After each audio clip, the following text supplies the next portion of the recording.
Okay, this is the process how to replace your key ignition switch if you are missing your keys or you lost them. The first step is to remove the two screws on the cup holders.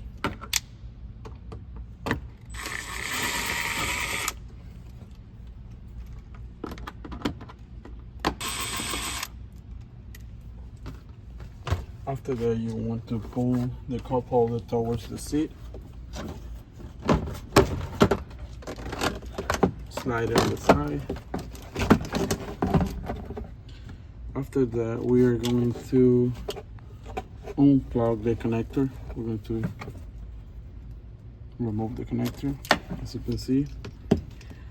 And to remove this part right here, you may want to use some pliers, but sometimes it can get really tight. So you're going to do counterclockwise a few times. After that, it may be loose.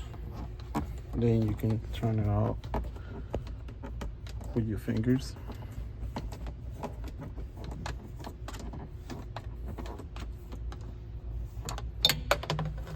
With the plastic, you're just gonna wiggle, take it off.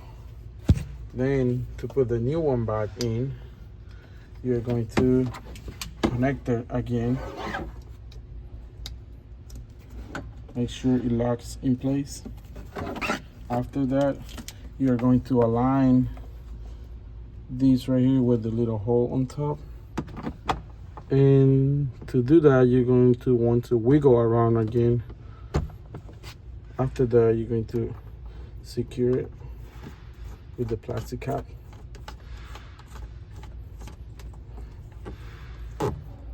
If you want, you can just do it with your fingers, that will be plenty. And it's ready. And you're going to put these back.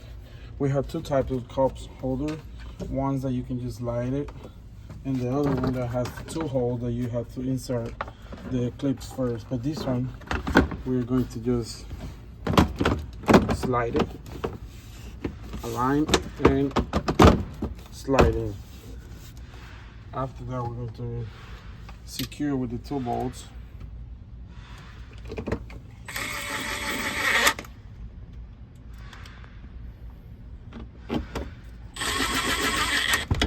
And that's it.